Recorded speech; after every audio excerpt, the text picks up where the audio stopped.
Welcome back. You're now watching the political segment on The Weekend Show.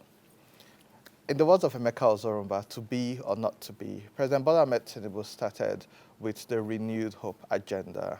Now, the reason why this is interesting is that in 2015, President Muhammadu Buhari spoke about change, change, change. And now Nigerians are asking, should change be for the better or for worse? It's the same question we're now asking about renewed hope. Is this actually positive? We're told President Bola Ahmed Tinubu is great at picking the right team, from Wole Edun to Yomi Kodoso. President Bola Ahmed Tinubu spoke about agriculture, and people laughed and spoke about maize, about cassava. But what we have seen in the last couple of months is the same question about how people have wanted to be in power for so long, and now they come in, but we see things deteriorating. Now, we always say this at this show, it's not partisan, it's regardless of what political party you are in. But the first proclamation by the president was removal of fuel subsidy, and the next was floating the Naira. While these have good intentions, how does implementation come in? We've seen the Naira to dollar double within the last 8 months. We've seen inflation increase astronomically. We've seen business shut down. You see the likes of MTN and others losing money in trillions. You see the likes of Dangote losing money. We've now gotten to a point where all people want to do is eat. Now, the reason why this is problematic is that, yes, we know they met a bad situation, but it's the same political party that handed over to the same political party. But when you now have a situation where people can't afford to eat, and you have government spending with billions being spent on the National Assembly Hospital, with billions being spent on the Aso Villa Hospital, how should Nigerians handle it? With the legislators and governments buying bulletproof jeeps for themselves and SUV, is it a problem of redistribution of wealth? Is it economic policies? Like I said earlier, I read the new regulatory proposal for BDCs. And while there's some positive sides to it, there's also the chance of building more monopolies and reducing the entry points. Is this the right direction? This and more we will be talking about on the political segment of the Weekend Show. And joining us we have Paul Alaje, who is a senior economist. Good morning. Thanks for joining us. We also have High Chief Michael Kayode Ajayi, security and management consultant. Good morning. And Achalu David, who is an investment and trade expert. Good morning, and thanks for joining us. So as we dive into the conversation, Paul, can you explain what exactly the devaluation of the Naira means and what are its implications? Thank you once again. When we talk of devaluation of a currency, we're saying that what the currency could buy before, you would need more of the currency to buy the same. And it has implication. Positive, yeah, it has the good, the bad, and the ugly. It is good when you say you devalue a currency, when you are sure that that currency can produce, then export to the rest of the world. What it means is that those that want to buy the currency, we have to buy it cheaper. So they will favor, the economic trade will favor such country. Because instead of buying from other country, you want to buy from that country because it's relatively cheaper. What does that mean? It will sustain job markets in the country. It will boost the economy. And it also means that the foreign exchange will be better in the long run because as many are buying, it means the demand for the currency would improve.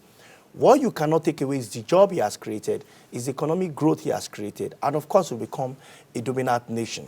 A country that I underscored have done this in the last 30 years is China, and a country that have adopted same now is India. So when country devalues currency, you are going to see that it has some benefit. But what is the bad? When you devalue your currency, and the first assumption, which I said, the assumption of export is missing. What you will now have, that is the country is not exporting as such. What you will now have is that instead of creating job, it will be difficult for people to even buy. From all the things they are consuming from mobile phone, if you check all our mobile phone here, some persons are carrying 20 barrels of crude oil in mobile phone because you check the amount they bought the phone and you check how much a barrel of crude oil is. Then you see that most people are importing rather than exporting. So instead of the results to be positive, it will be negative. But there is a reason why Nigeria government adopted the flotation. Nigeria government adopted flotation because government felt there are no enough resources to perform government responsibilities. So on one hand, we remove subsidy. On the second hand, we floated the Naira. The two policies will benefit one component of economy. Economy has three components, by the way. The household, the firm, and government. The two policies will benefit just the government. And you could see what has happened in the last 7 months, how the subnational income has grown sporadically. And it's not just subnational, even the federal government income has grown, because what was shared at FAC was between 400 billion to 600 billion. What is shared now is never less than 1 trillion naira. A lot of money have gone into the government together. So the challenge is that when you now devalue and people still need to buy what they need to buy, what we have is that there will be hunger because people will not be able to buy it.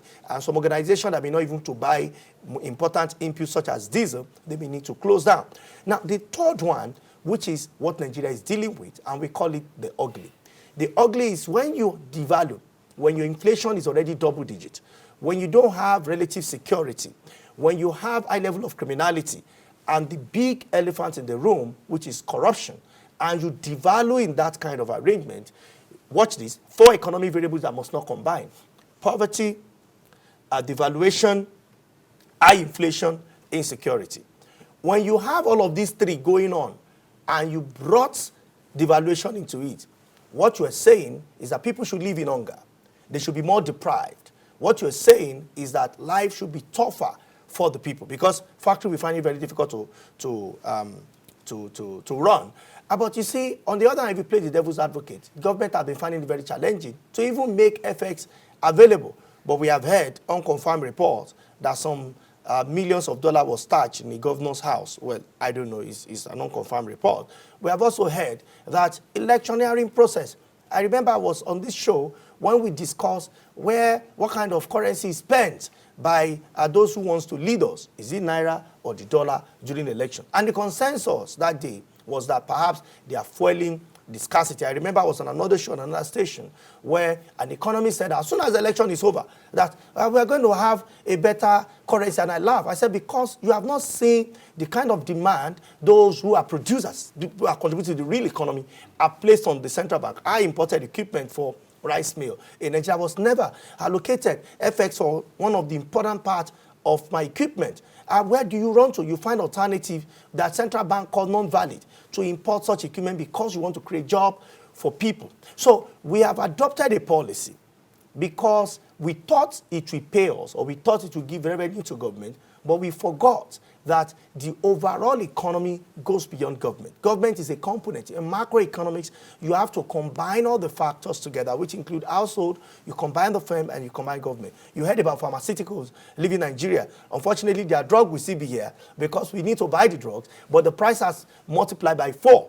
Why? Because our exchange rate has grown from 400 at official rate now to 1,400, 1,500, 1,600, depending on the market you are buying from. So, but you still have to buy anyway. So what happens to income when minimum wage is still 30,000, and when you convert that to the dollar, is about 16 or 15 dollar. That means we are telling people that you may earn, but as far as we are concerned, your earning will keep you in poverty. So anybody earning less than 70, 80,000 naira in Nigeria today is actually earning to be poor. So the question is it now good for us to devalue? It depends on the country. For China, devaluation makes the rest of the world to perpetually and hopelessly depend on them. For Africa, most part of Africa, devaluing means you want your economy to go under, but we have to decide. Hi, Chief Ajay. He also mentioned security, and it's interesting because everything Paul is saying here, he forecasted it a year ago on this show. If we and all the political aspirants then spoke about production, local production, especially Bola Ahmed Tinubu, he focused on agriculture. And so we expected for there to be a plan. What's the correlation between insecurity and the fact that farmers can't produce vis-a-vis how it's affecting the Naira and potential exporting of our produce out of the country? Yeah, actually he promised agriculture when he was campaigning. He did not only promise agriculture alone, he was talking of reforming the forest sector and reforming the security. And he started this very well. But maybe we underestimated the extent of insecurity in this country. And it all started, just as I said on the show some time ago, that during the time of Jonathan, they went to the National Assembly to obtain $2.1 billion to tackle insecurity. And when they got the approval, got the money, it went elsewhere. It went into political campaigns. They allocated some money to a politician for prayers. Some got it for endorsement, like a politician in Southwest got 100 million for endorsement. And so we underestimated the extent of insecurity in the country. And if you look at the northern fringes, particularly the food belts of Nigeria, the farmers could hardly have access to their farms. Those who are, I would say, who are passionate about agriculture had to pay taxes to the bandits to be able to have access to their farms. And that is not good enough. Even when you are harvesting, they demand for certain percentage of your harvest, and they take them away. Some traditional rulers also, they are not also free. They were on what I would call a capture under the bandits. So they couldn't, practice farming very well, extensively. So now we're having twin evils. We have the evil of devaluation, which is not good for our economy, and we have insecurity. I will move down. When you devalue your currency, just as you have said, you must have the ability to export. That is fundamental objective of devaluation. To increase your export, reduce your price, increase the price of your imports. And so it is believed that when you are able to export very well, you earn a lot of money to redress your balance of payment deficit. But in Nigeria, for instance, what exactly do we produce? It is crude oil.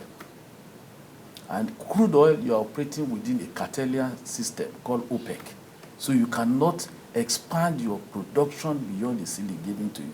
So what advantage do you get when you devalue? So of recent, just to add to what he has said, there was this debate between the pro and the anti-devaluation.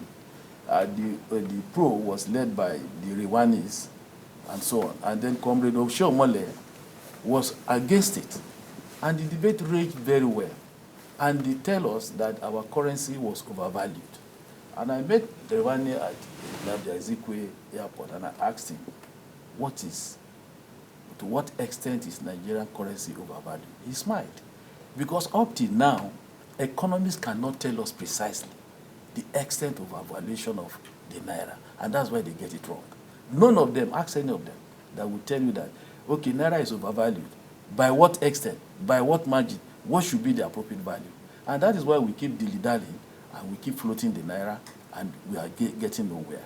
And it's affecting security because when somebody cannot eat 3 square meals, just as he has said, the next thing is kidnapping, which they think is the easiest way of making money now is to kidnap. In those days when you do armed robbery, you know you are going to the firing squad. It's a straight thing.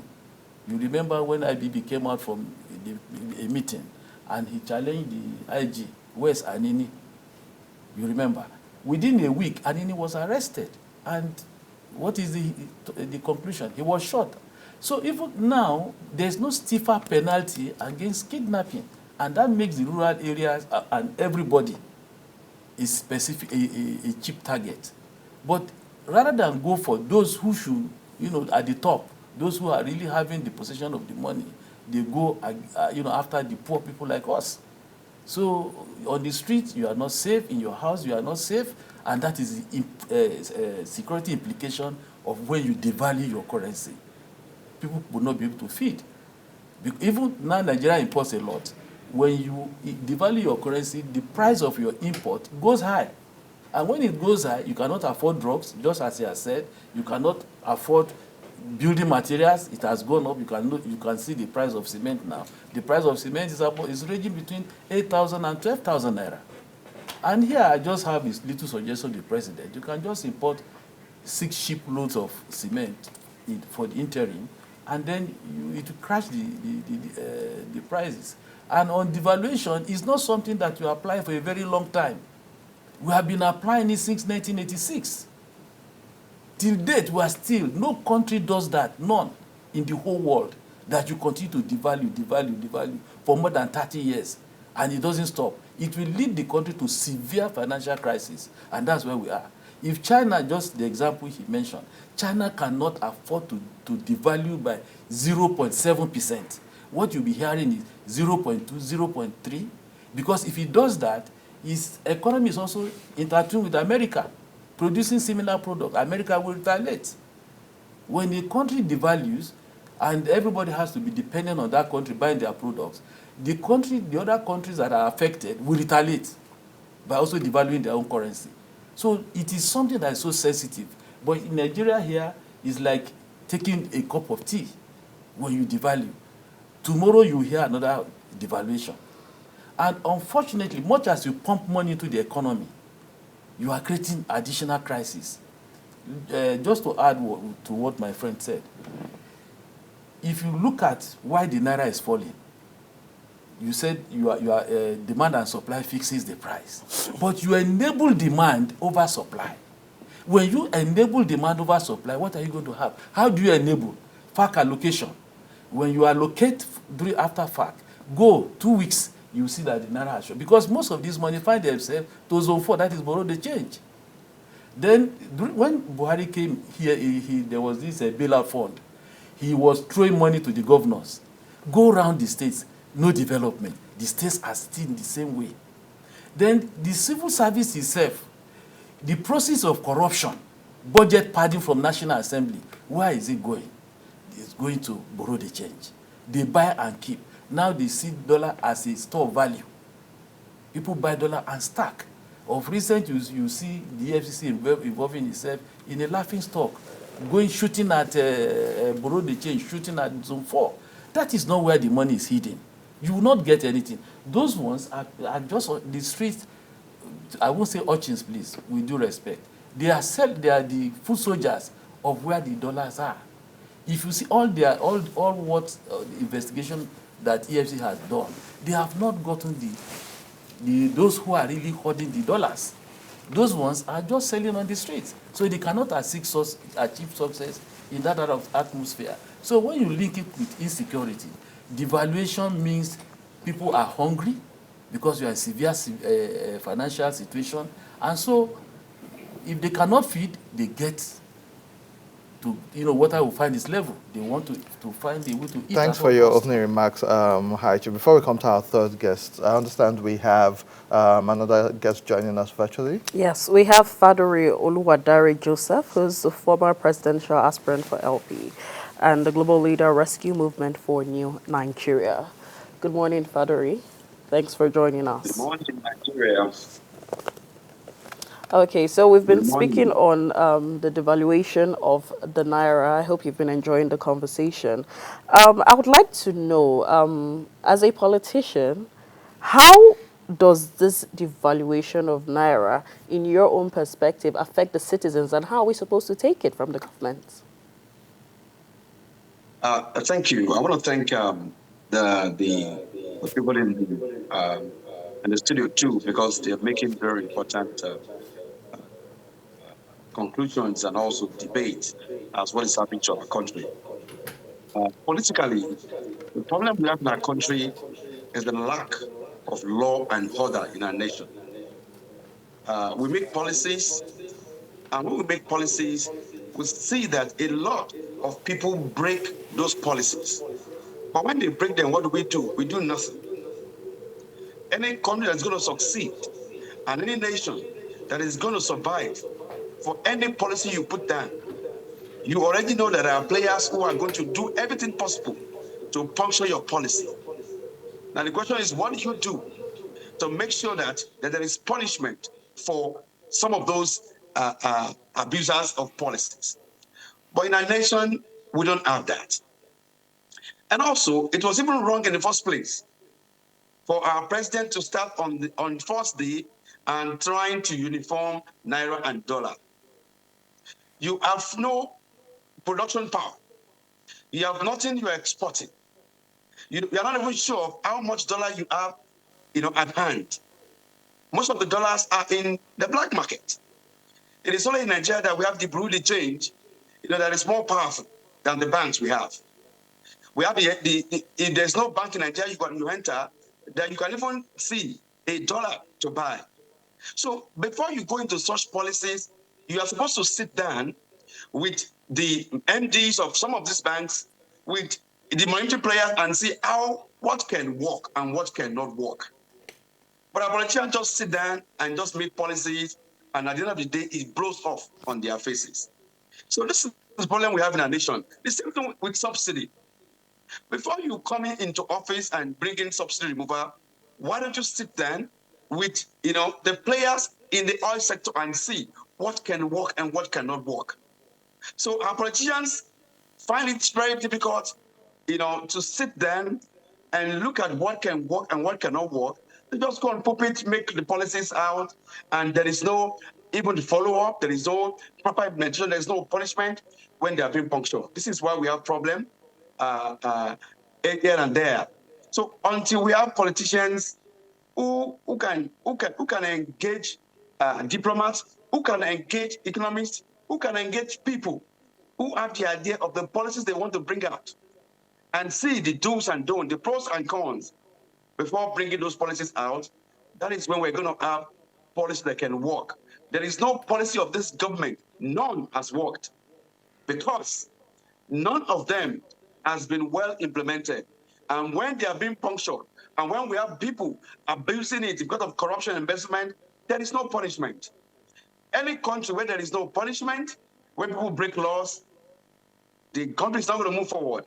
And that is what we have in our country. So much is wrong in our country. Embezzlement, corruption in every places. When you make laws, when you make policies, there are people who are going to break it. There are people who are going to cut corners around it, and nothing happens.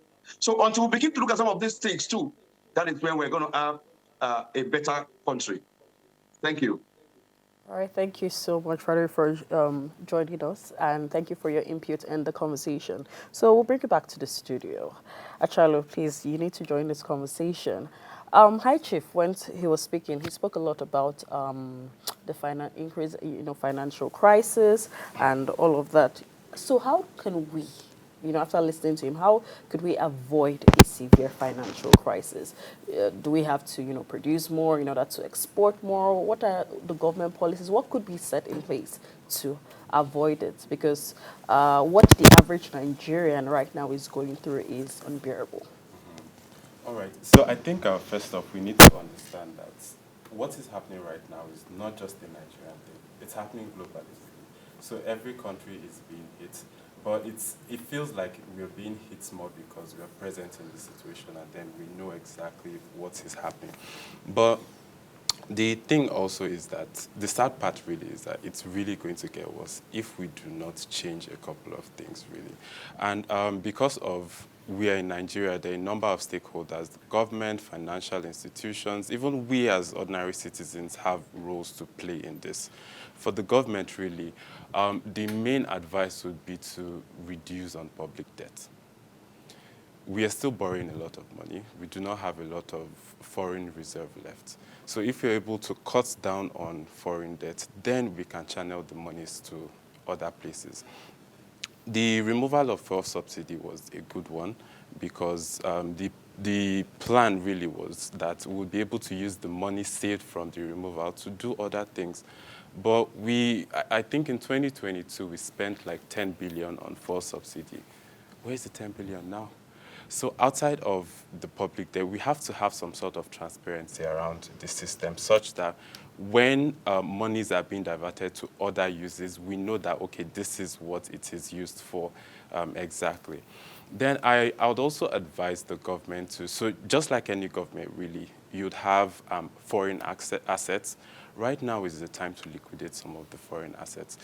We have a backlog of about 6.5 billion Naira owed to multinationals, airlines, and stuff. And we need to really just close out on that debt before we now proceed to anything really, because 6.5 million is a really huge debt. Although Tinubu mentioned, President Tinubu mentioned last week that he was looking to get $10 billion to kind of like offset this. But the issue now is, where are you getting the money from? I think Nigeria is focused on, right now, both the CBN policies and actions. We are really focused on survival as opposed to productivity, which was what they were really reiterating. Survival can only take you so long. You need to be able to produce, and that's where the private sector comes into support. So for we as Nigerians, there are also a couple of things that we can do to ensure that, because ultimately Nigeria is our own. We may japa to other countries, but when it comes to it, you are still in Nigeria. So first off, I'd want to tell all the viewers out there, buy Nigerian made. Anything that you want to buy right now basically has a Nigerian option. If it's automobiles, you can go with Innocin or Nord Motors, really. So that way, there's a demand for the Naira, and with the demand, the value of the Naira would also come up. So also, while understandable that because of how volatile the Naira is, most people prefer to store value in dollars. It is also creating pressure on the Naira and really just digging a hole further. So if we're able to allow our investments and everything still be Naira backed, then it will kind of give possibilities and chances for the Naira to grow. So yes, thank you. Okay, thank you very much. I'll address some of the things you said before I come to Paul Olaje. Yes, there's a global financial crisis. The UK is in a recession. Japan is in a recession. The Americans are complaining. The Canadians have a housing crisis. However, coming back to Nigeria, yes, there was a huge debt profile from the previous government, which is the same party. And the CBN governor and the Minister of Finance have said they've cleared bits of it. But I strongly believe two things can happen at the same time, or three things. President Bola Ahmed Tinubu has the largest cabinet that we've had since 1999. And so if they are all competent, they can all work to make sure there are results. However, Paul, you were here last year and you complained vehemently about ways and means and about the illegality around what was going on.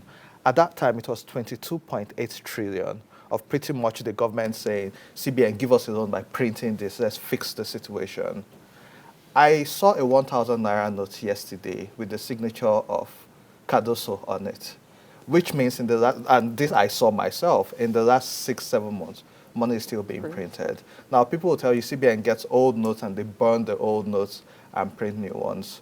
Now, it's also being rumored that it has gone from 22.8 trillion to over 30 trillion. So there is a large influx of money being printed into the economy without it being used for transaction, and it's not easing import or export. Explain this ways and means to the average Nigerian, and also could it be that while we are being distracted by the dollar to Naira, is the influx of this FAC, which he spoke about, where the states, it's rumored they were given 30 billion each, and we've not seen any impact on the state because most of them go and change the money? Or is it because demand and supply, too much Naira in circulation is the reason why it's being devalued and we're having this problem? So tell us about ways and means, and if this influx of cash into the public is a bigger problem than the dollar we're looking at. Thank you once again. Ways and means is a way with which central bank lends to the federal government. And what it means is that if federal government is expecting some future inflow, it can quickly run to a bank, which is now central bank, and say, give me, I'm expecting my all proceeds to be paid to me. So when that payment is done, expectedly, federal government is supposed to pay back. Because central bank is even the government's bank. So we receive the money and say, okay, I've given you an IOU, now I'm debiting you for the IOU. In the case of oil revenue, Nigeria has mortgaged the future. The Nigerian government has mortgaged the future of Nigeria in terms of oil, so we are not getting anything from oil.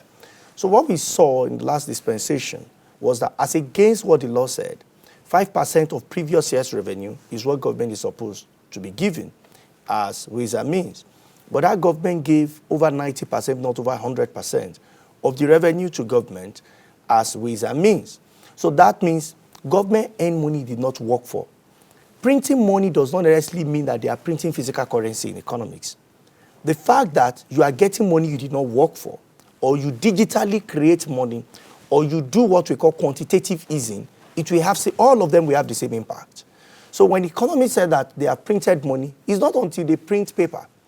When we look at what is happening to your M1, the money in circulation, or we look at M1 and M2, then we see that there is a considerable increase that is not backed by productivity. We know that the economy will suffer from inflation. So ways and means under that regime that is still continuing now had impact on the current inflationary pressure that we are considering. So is it good? The answer is no. It is not good. Now, we have also seen physical currency that have been printed, yes, which of course is contributing to money supply. In fact, central bank may likely increase monetary policy rates. That from the rate it is, maybe to something, maybe 100, maybe 200 basis points, depending on what they want to do. But if they do that, it will further crowd out employment, because banks will start writing some of their debtors that, hey, this is the new rate, central bank has increased rate, you need to come and pay more. What would that be to investment? Recall that businesses are already folding up. So investment will shrink. When investment shrinks, there are no employment. Check on employment rate. Bureau of Statistics employment increased by 1% from 4% to 5%. But you need to say what increased. It is people who cannot get job up to 1 hour. That is too high. When you are talking of people who cannot get job up to 8 hours a week, it's more than 40%.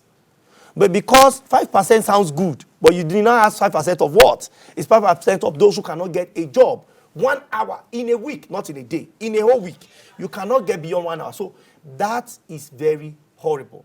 Should we be doing all of those? But it's important for me to speak to some things. I've heard the chief here mention that he met an economist and he championed the forces of demand and supply. Those are classical economists. Economists have different schools of thought. So when people hear an economist spoke, they blanket it and say, this is what economists... No, that's classical school of thought. That argument has been destroyed by John Maynard Keynes, the father of Keynesian school of thought. When you say forces of demand and supply which applicate price, that knowledge failed in American recession. It failed the UK. Unfortunately, the IMF of this world and World Bank of this world are still promoting that idea. 1986, it brought Nigeria to its knees. Not just Nigeria, the entire Africa to its knees. And I've also heard that subsidy is good, which is what my colleague said. Subsidy removal, rather, is good. In Cancun talk of 2000, and this information is online, people watching can check. The West asked Africa to remove subsidy on all things. Then the Kenya representative asked them, why are you giving subsidy to your cotton farmers? They said because they don't have competitive cost advantage on cotton production against Africa. So we also don't have competitive cost advantage in manufacturing. We also don't have, and the conference ended in a deadlock. We need to understand that it sounds good in economic theory. Does not mean that we have simulated it in experiments. So before any economic policy is made, applied economists will tell you that those who are advising, the best they may have may be first degree in economics. They don't have any advanced knowledge in economics. So you need to pick the policy and simulate it within the reality of your economy. Then you will say that to have removed subsidy abruptly on the first presentation to the nation was a disaster. And that is what has brought us here. I am not saying removing subsidy was bad. I'm saying subsidy would have been phased out. But you see, if you drink, don't drive. If you drive, don't drink. But what we have done is that we have now intoxicated inflation by saying we remove subsidy on one hand, then we devalue on the second hand. What does that mean? Deprivation, poverty, and hunger. And they have their implications. The implication, I said in December last year, is that it has made this year to be a year of famine. Nigeria is not the only one facing economic crisis, but I tell you, United Arab Emirates have refused to float a currency. Are they stupid? Saudi Arabia has refused to float a currency. Bangladesh revalued their currency. So why is Nigeria devaluing its currency? Even those that advise Nigeria to devalue currency are now saying that it was a mistake. Both local and foreign, local economics and foreign economics. And we warned. If you have read a book or you are taught in school, please, you need to go and refresh your knowledge about applied economy. Simulate it. Put all the variables together. Run econometrics on it. And be sure that what you are saying will work. The implication is that the first 6 months of this year will be economic crisis. The next 6 months, if we don't do something in the first 6 months, will be social crisis. It's better you hug economic crisis. Don't take it beyond economic crisis to social crisis because it may be worse. Now, there are testing. Right now, we are getting in the verge of hyperinflation. What does it mean? You have just met Chukudi. He told you the price of iron, angle iron, 50 by 50 by 5 mm is 9,000. So you say, no, it's too expensive, Chukudi. How would you say that? Chukudi said, you better buy. You now went home, you now got to Abu's workshop. Abu tell you, say, K Oga, this iron is now 10,000. I just spoke with Chukudi. Chukudi, please supply. Well, sorry, my brother, it's now 11,000.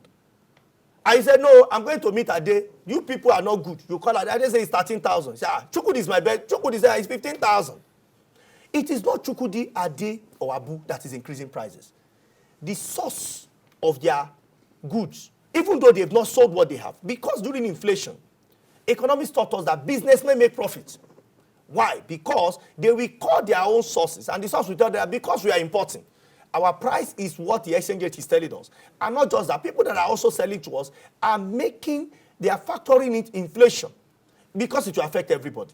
So it's important, therefore, for policymakers, for those in government, and even business people, to have an iota knowledge of economics. And for those that have it, they need to simulate it. If not, they will not be different from common knowledge and common sense that people say. So when I hear a lot of economic argument, they are mere common sense that people feel elementary economics can deliver, but it is beyond that. If not, we will run our economy with common sense and we have a common result. And common result is always poverty, hunger, and deprivation. Hi, Chief. After hearing what Paul has to say, what advice would you give Nigerians, individuals, businesses to navigate the effects of this economic crisis? You see, it's very difficult to give an advice because of the volatility of Naira and dollar. So much of we have to study why we're in this mess. From there, you get solutions. But if there's no solution that is quick fix, or to tell them this is the pattern of behavior you are going to undertake, just as he has said, that you go to different sellers and they give you different rate between the morning and the evening. It will continue. So even if you give an advice now, if he applies it, what is going to happen in the evening? So it's difficult. It has to be, you have to live pragmatically how the situation is turning. For Nigerians, the government has said we should exercise patience, and we Nigerians, we are good at exercising patience. The problem is those in government. When I'm not talking of the executive alone. I'm talking of the legislators. You can see Brazil achieve, for the past 12 years now, they've not gotten a surplus, but they were able to get surplus this year because the president decided to cut a lot of things down. And so my advice will start with the government. We must reduce our spending. We should stop enabling demand, throwing much more throwing much money into the economy. And I've given you 4 ways of doing it. The federal government allocation, budget padding, is one of those ways. When you pad budget, definitely when you are going for budget defense, they begin to ask you, this project we have already added 2 billion. Where is this thing? So if you don't provide that money, then you are in trouble.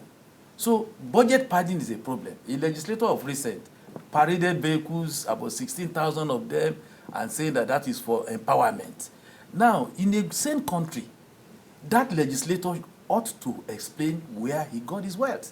If you are living in America and suddenly you find yourself, the tax authorities discover that you have about $50,000 and it goes to $100,000, they ask you to come and explain.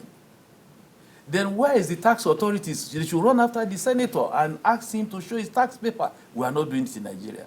Anyway, it is not even the business of legislators. You have to legislate, not providing about 16,000 empowerment. So what I'm trying to bring out is that budget padding, we must stop it.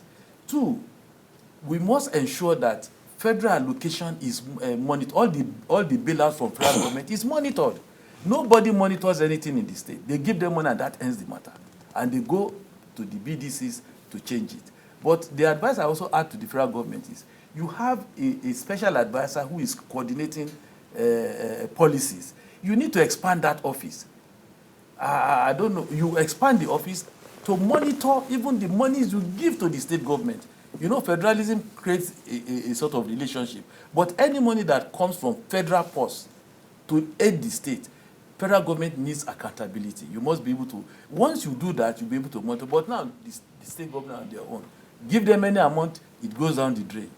So again, the civil servants, again, is a problem. The bankers, too, are problems. Look at the bankers. They are not industrialists. But just because you are MD, you become multi-billionaire in dollars. Just as someone said when you are on this show, you go to the banks, you cannot get a kobo. You are a dollar to buy. Once you allocate dollars to them, it goes back to the borrow the change. So the borrow the change is more powerful even than the banks. So for the common man, yeah, we'll keep being patient, but there's need for our legislators and the government to draw out plans of survival for the common man so that they can sustain the patients. During the PTF, we saw the effect on the ground schools. We were giving vehicles, there were drugs in the hospitals and so on. And that was when they removed the subsidy. But now, when you remove the subsidy now, it should not be to the advantage of the state governors. It should be to the advantage of the people. The federal government should come out with institutional arrangement that will enable the common man to see the effect of removal of subsidy. If they don't see it, as we are going, I don't know what he says, social crisis. Then too, we have to also look at the price of fuel. The price of fuel is out of this world. Transportation affects the price of fuel affects transportation, and that's why there's a high price of food. Somebody will tell me why should some lazy analyst will tell you that is the farmer buying dollars. It doesn't make sense. No, because the farmer needs to buy drugs. The drugs was it lives in the same dollars. Economy. It's a simple thing. So you can't tell me the woman with the bean cake that he has increased the price of her bean cake and you say, is it dollar? Of course, everything revolves around dollars. The school fees has been increased. The school uniform of the children is not produced here. So that person too must generate his own income to be able to live well. So I believe that the president is up to the task because he said that my lifetime ambition is to be a president. God has given that lifetime ambition. And I'm sure by the end of it, to assess a governor, just as Gawan said, you give the government 1 year. But the crisis that the present administration inherited from Buhari, you will still need almost 2 years to be able to put the economy straight. Thank you, High Chief. But it's interesting because during the same Buhari era, all we got were people blaming the PDP and Goodluck era, and members of the APC refusing to speak to Buhari's policies and what he's doing. With what both of you have said, the huge elephant in the room is that subsidy is still being paid on oil, because with the forex rate, ideally it shouldn't cost less than 1,000 Naira to bring in a liter of fuel. So buying it at 700 or whatever, there's still some form of subsidy being paid. And so that process of saying we're removing subsidy wasn't thought out properly. And Palaja is laughing because he knows it's true. However, actually, let's take your final comment before we go to Fajiri. The Nigerian government is very big on regulation. Do you think we're being over-regulated? Like what's happening with BDC? Now they're planning to say BDCs should either have, I think, 2 billion or 500 million from 35 million. And I said this in my opening remarks that what that does, it creates another monopoly, which means all the young people who want to enter fintech, we cannot open banks in our 30s anymore because the amount of money you need for capitalization to start that. It's the same thing, people started fintech technologies for transfer of money and remittance from abroad and here. What did they do? They said an IMTO license, and you need to have XYZ millions to do it, reducing the access to entry. This same thing they're saying with BDCs. I read the document. Some of it was right, saying the BDCs should not give more than $500 in cash. Anything below 500 they can, but anything above, they'll be paid to their account, supporting anti-money laundering. Next thing, they said it was Aboki FX. They said it was BDCs. They took guns to attack them. 2 days ago, they say it's Binance and crypto exchanges. And some Nigerians have said that it seems the government is actually pushing money to the same exchanges to crash it. Do you think these regulatory policies are helping, or we're just being over-regulated? All So, first of all, to answer the question directly and shortly, I do think that there's a lot of regulation going around. For example, the custom duty has been revised like 5 times just this year. Yeah. So they're really almost every week you're hearing something new, and something new that is really major and basically just destabilizing the system. And I believe the current administration really has great ideas. They have great plans for the country. However, like he mentioned, some of these solutions are textbook solutions. Nigeria is like a complex network of problems, and no two countries have the same problem. So if you're basically trying to adopt something that worked in the US here, you would not be successful. And usually for all these policies and regulations, they have the good side, they have the bad side. And President Tinubu has said something funny very often. He's like, there's going to be short-term pain. So policymakers and regulators are implementing stuff like this. While there's short-term pain, you should have a counter policy to kind of like buffer the effects of whatever policy you're having, which really isn't what is obtainable. Well, they're now. sharing rice at 10,000 naira. Yes. So the palliatives and the interventions, it doesn't really work. It doesn't really work. We've tried this before with the Anchor Boras program and a number of other things. It does not really work. We need to move, like I mentioned, from survival to actual productivity. And in the regulation, okay, you go after Aboki FX, you go after BDC operators. When you've clamped down on them, what happens next? It doesn't really change anything. So you still have to do the groundwork, and I believe that is what we really, really, really need to go and get It back. actually causes a scarcity, which leads to increased demand, which now makes the black market a blacker market because these guys will still do their transactions, but it's now darker. But let's bring Fadri in for his final comments. Thank you. I've been enjoying the three gentlemen in the studio because they're really doing a good job explaining and making Nigerians understand some of the problems we have in our nation.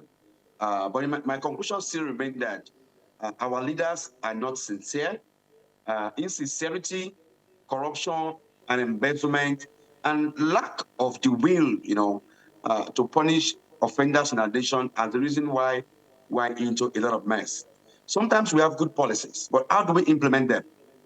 At the level of implementation, at the level of we see people, doing what is wrong, going against the law, and nobody's punished.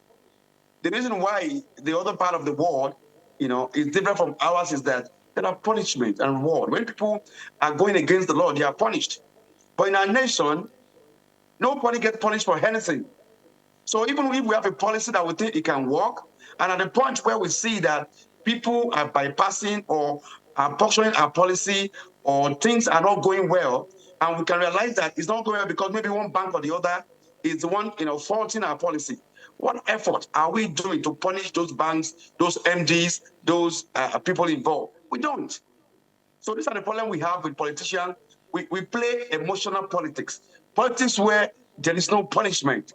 Politics where we look at the law and we apply law to ordinary citizens, but when it comes to the rich or to the political class, we look away. So until everybody is under the same one law, whether you're a politician, whether you're a common man, we all operate under the same law. And when you're wrong, then you're wrong. You're punished. If people are meant to go to jail, let them go to jail until eggs are rolling in our nation.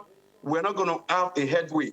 An average, individual wants to cut corners, and in cutting these corners, everything boils down to affecting the average people.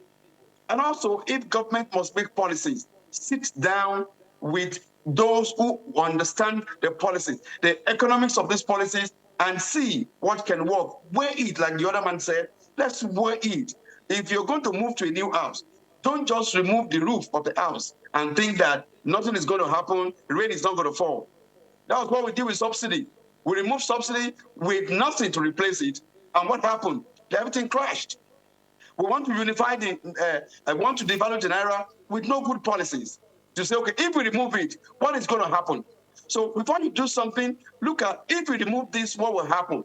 If we do this, what will happen? Then this that will happen, how do we work to make sure that it doesn't affect the common man? But until we get to that point where politicians, they are just, talking, and they are not doing anything, then we will Don't just make policies without looking at the pros and cons, the effect that it will have on the people, and how they can palliate those effects. That is where we're going to have a country, and that is what has been missing in all policies of the government, from inception up to now.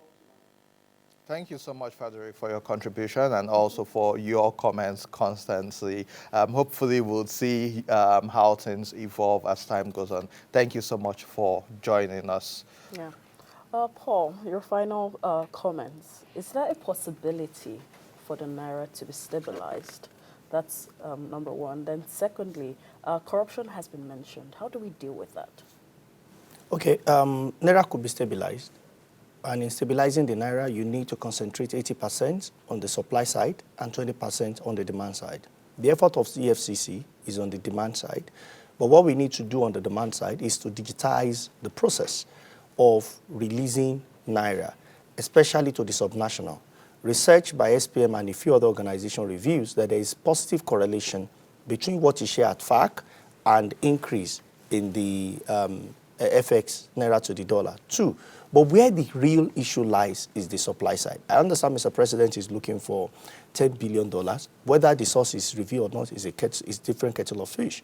But here is the point. There may be no reasonable future for the economy if we don't go into agro and agro-processing, agro-and agro-processing, which means making sure that we are able to produce substantial input for our industry and also output for consumption, which will come in plantation.